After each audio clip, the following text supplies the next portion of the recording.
तो भाई एक अभी ना इस सीजेपी के बाद एक इंस्टाग्राम पे नया पेज बना है, जो मेरे ख्याल से रिजर्वेशन हटाओ आंदोलन समथिंग ऐसा कुछ है। अब देखो यार, रिजर्वेशन हटाना तो मुझे लगता है कि नेक्स्ट टू इम्पॉसिबल टाइप की चीज़ है। बट रिफॉर्म्स की जरूरत है, और यह रिफॉर्म्स की जरूरत तो ना हमारे पूरे संविधान को ही है, क्योंकि कोई भी इंसान हो भाई 10 साल 20 साल की प्रिडिक्शन कर सकता है, 70 80 90 100 साल की प्रिडिक्शन कोई इंसान नहीं कर सकता है, चाहे वो कोई भी हो।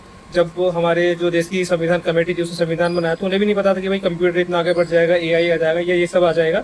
वो आ चुका है। तो भाई रिफॉर्म्स की जरूरत है ना। अगर हम, वो कहावत भी है ना कि आंधी के अंदर जब आंधी तूफान चलते हैं तो अक्सर जो पेड़ सीधे खड़े रहते हैं अकड़ में वो गिर जाते हैं। तो हमें कहीं ना कहीं फ्लेक्सिबल होना पड़ेगा, और जो संविधान के अंदर जरूर रिफॉर्म्स है वो रिफॉर्म्स करने पड़ेंगे। और रिजर्वेशन के ऊपर भाई हटाने के ऊपर मेरे, देखो, हटाने के समर्थन में तो मैं बिल्कुल 100% हटाने के समर्थन में नहीं हूँ। बट रिफॉर्म्स की जरूरत जरूर बहुत ज़रूरी है।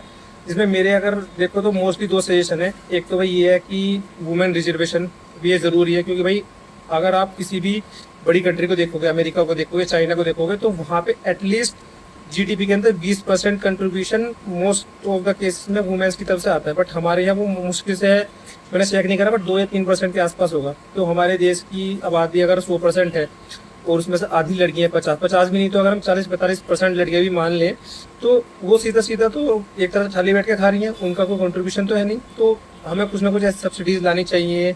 मैं ये नहीं कह रहा कि आप एग्जाम में कम नंबर पर उन्हें सिलेक्शन दो, वो तो फिर अनफेयर वाली बात हो जाएगी। बट एटलीस्ट हमें कुछ ना कुछ ऐसी सब्सिडी लानी चाहिए, या फिर एग्जामिनेशन में या शिक्षा फ्री करनी चाहिए। क्योंकि लड़कियों को पढ़ने से कौन रोकता है? अमीर इंसान तो रोकता नहीं है, उसकी जो भी है भाई लड़कियां पढ़ी लेती है। गरीब इंसान के पास लिमिटेड पैसा होता है तो वो सोचता है कि लड़कियों को पढ़ा लो। तो चाहे हम सब्सिडी दें या शिक्षा में छूट करें या शिक्षा फ्री करें, जैसा भी हो, बट लड़कियों को कहीं ना कहीं हमें पढ़ने देना चाहिए। और या बिजनेस में कोई टैक्स में छूट दें लड़कियों के नाम पे, या भाई उन्हें बिजनेस के लिए आगे हम प्रोत्साहित करें। जो भी करें, या देखो गवर्नमेंट का काम है क्या करे। बट मेरा मानना यह है कि भाई एटलीस्ट रिजर्वेशन के नाम पे या किसी भी नाम से रिफॉर्म्स होने चाहिए, जहाँ पे लड़कियों को हमें अपने देश के अंदर इतना आगे बढ़ाना चाहिए कि लगभग भाई कुछ भी ना अगले 10 साल के अंदर 10 या 15% के आसपास हमारी जीडीपी के अंदर कंट्रीब्यूशन लड़कियां करने लगे।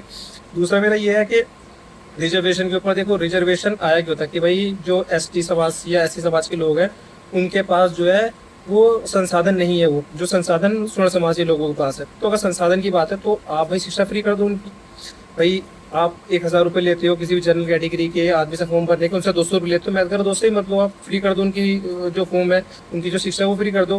बट एटलीस्ट आप कंपटीशन तो ऐसा कराओ जो नेक टू नेक कंपटीशन हो, या कंपटीशन में तो आप समान स्तर पे बैठे ना, आप उनकी शिक्षा फ्री कर दो। बट जब एग्जाम हो तो उसमें तो आप नंबर पे सिलेक्शन, ये कि भाई 40 नंबर सिलेक्शन हो गया, 100 नंबर वाले करने में, ये चीज़ तो मत करो। आप उनकी शिक्षा 100% फ्री कर दो, उनके फॉर्म 100% फ्री कर दो। और उसके बाद उन्हें बोलो कि भाई देखो शिक्षा फ्री है तुम्हारी, तुम्हें प्लेटफॉर्म मिल चुका है, उसके बाद तुम्हारे पास संसाधन तुम्हें मिल चुके, अब आप आगे कंपटीशन करो। भाई जो जीतेगा, जिसमें ज़्यादा बुद्धि होगी या फिर जिसकी ज़्यादा कैपेबिलिटी होगी वो जीत जाएगा, वो सिलेक्शन हो जाए, उसका आगे सिलेक्शन करो। बट ये कि यार 40 नंबर सिलेक्शन हो गया, 100 नंबर वाले का सिलेक्शन नहीं हुआ, डिजर्विंग वाली बात रहेगी, तो वो चीज़ अच्छी नहीं है। क्योंकि भाई एग्जाम्पल में अगर तुम्हें दो कि कोई ऐसा टीचर जो 40 नंबर पास हो गया हो, और एक ऐसा टीचर जो 100 नंबर पे पास ना हुआ हो, 100 नंबर वाला टीचर घर बैठा है, बट 40 नंबर वाला टीचर अगर पढ़ाएगा तो क्या वो उस लेवल का पढ़ा पाएगा कि अपने बच्चों को 100 नंबर वाला पेपर क्लियर करा सके? भाई 40 नंबर वाला टीचर इतने तो पढ़ा पाएगा कि 40 में 50 नंबर आ जाए ज़्यादा से ज़्यादा। मेरी यही है कि भाई रिजर्वेशन खत्म ना करो, बट एटलीस्ट कंपटीशन में, एग्जाम्स में जब बच्चे बैठे तो उन्हें ये ना लगे कि यार मेरे से कम मार्क्स वाला पास हो जाएगा, उसको फेयर रखो। रिजर्वेशन की बात है तो आप उनकी फीस माफ कर दो, उनकी आप शिक्षा फ्री कर दो, और जो आपको करना होगा, बट कंपटीशन एटलीस्ट फेयर होना चाहिए।